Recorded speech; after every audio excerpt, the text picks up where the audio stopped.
Sziasztok, ő Anikó. Hát mit sikerült róla kiderítenem? Először is azt, hogy 4 éve él Berlinben. Előtte ugyanoda járt egyetemre, ahova én is, Pécsre, és ott érezte azt, hogy kérdeztem tőle, hogy miért hogy megtalálta a helyét Berlinben, és azt mondta, hogy igen, mert hogy itt sokkal szabadabb élni, sokkal szabadabb a légkör, a szellemi frissesség, és nem stresszes annyira itt megtalálni a magát. Engem nagyon megragadott az, hogy miből váltott ide, tehát hogy milyen életet adott így föl, vagy hát így váltott, és azt láttam, hogy tényleg egy olyan ember az Anikó, aki így kereste önmagát, és azt láttam, hogy így boldog, és hogy megtalálta azt, amit, mert hogy, és volt egy nagyon szép története neki az apukájának a gyűrűjéről, miután az édesapja meghalt, így a gyűrűből 2 gyűrűt csináltak a nővérének, meg neked, és ahhoz a tárgyhoz nagyon ragaszkodott. És egyszer elment egy punk buliba, valami dogba, vagy nem tudom mi szó. Jó, igen, tehát valami vidéki városba, és a ruhatáros előtt tette be a zsebébe, a kabát zsebébe a gyűrűt, és hát természetesen visszavette a kabátot, akkor már nem volt benne a gyűrű. És akkor mondta azt, hogy az ő szívében megvan az édesapja, megvan az ő emléke, és ezért soha nem fog ragaszkodni semmilyen tárgyhoz. Tehát ez nekem nagyon tetszett ez a történet. Azóta, amióta Berlinben él,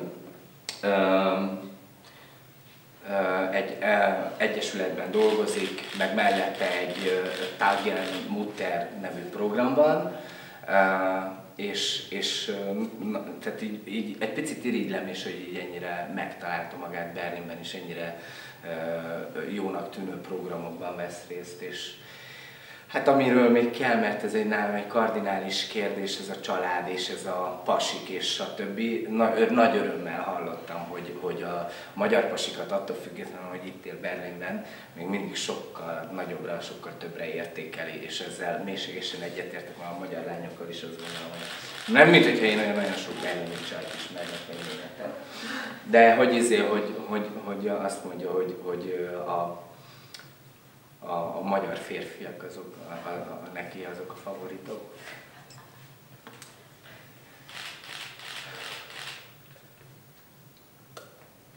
Sziasztok, én Áti vagyok. Nem szeretem, hogy Hápinak szólítanak, de valahogy kényszeresen mindenki árpizni akar. Pedig Árpád egy nagy vezér volt, meg nézzünk meg, engem azért egy rendező vagyok. Tehát rendezőként ne árpizzatok le, légy szíves. Tehát akkor legyek Árpád.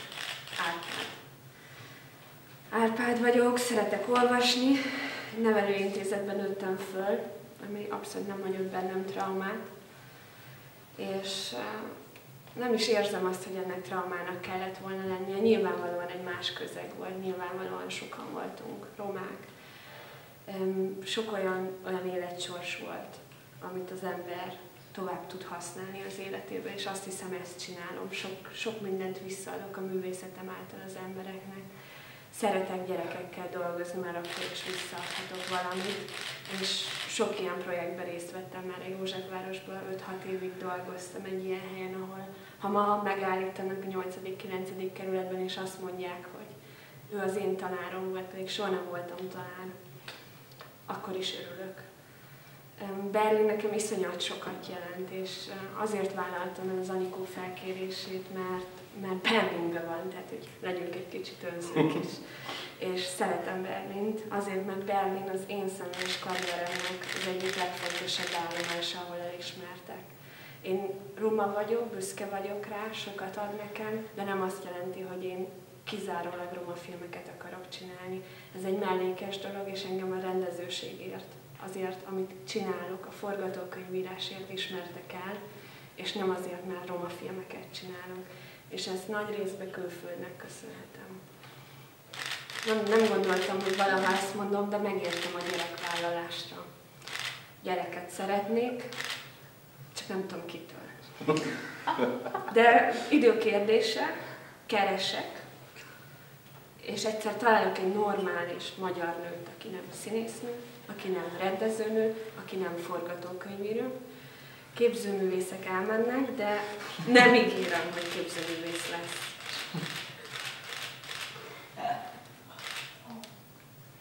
Szia! Árpádnak mit jelent Magyarország? Sokat. Sokat jelent, de Nem Anikó, Árpád. Sokat jelent Ja, nekem. ja, Nekem sokat jelent. Értem. Tehát, hogy nekem Árpádnak, Bogdán Árpádnak, akinek a nevét ismerik, azért sokat jelent Magyarország. Tehát, hogy nyilvánvalóan irigykedem az Anikóra, amikor azt látom, hogy itt él Berlinben, de én nem itt akarok élni. Én Magyarországon akarok élni, és én, még hogyha ez a szűrő nehezebb is Magyarországon, vagy kiteljesedni nehezebb, nekem ez úgy érzem, hogy sikerült ennyi év alatt, és én ott érzem magamat otthon. De szívesen megyek mindenfele, ha meghívnak. Manu möchte wissen, warum du Film machst, also was gerade das Filmmachen für dich bedeutet, warum das Filmmachen für dich wichtig ist.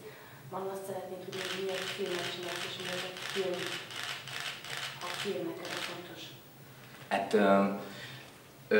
én évekig, illetve nem évekig, hát ugye a mai pillanatig is irodalommal foglalkozom, tehát ugye azzal is, tehát én ilyen értelemben egy több irányú vagyok.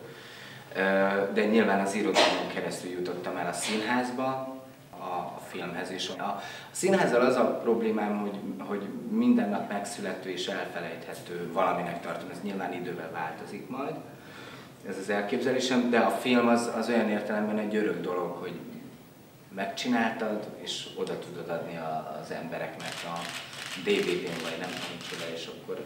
Tehát nekem ez a műfajiság, mint olyan jött be. Még egy kérdésem van, de ez az Anikóról, hogy... Tehát én válaszoljam? Igen. Értem. Tehát hogy jött neki az, hogy roma programokkal foglalkozzunk? Hát ő volt Indiában kint, ugye a legalsó kasztja Indiának, amiről nagyon sok, főleg National Geographic-os dokumentumot én jó magam is láttam.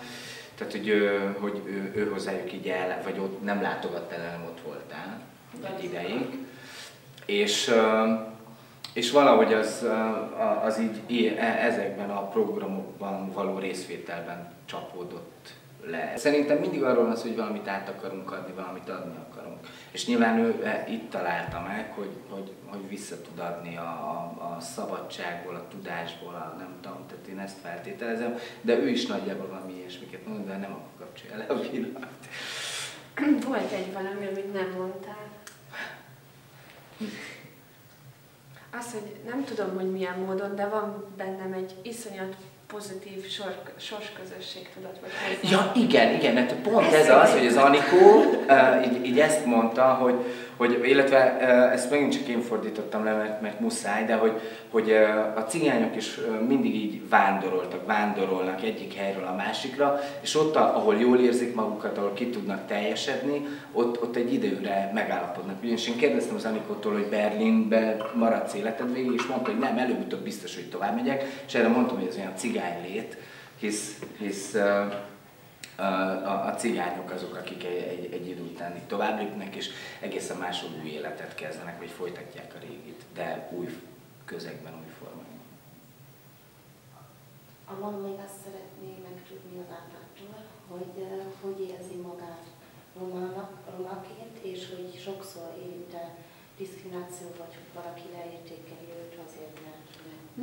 Nem, egyáltalán nem, sőt, én egy nagyon rendben lévő identitástudattal rendelkezem, tehát hogy nekem ez teljesen normális, és nem volt olyan, tehát hogy a művészetem inkább az, ami kifejez engem, vagy ami által én leszek, és amikor azt mondják, hogy ó, te roma vagy, az egy másodlagos dolog. Tehát, hogy nem az áll a középpontba, és az identitásomnak nagyon sok más alkotó eleme van, és én boldog vagyok azzal, ami vagyok.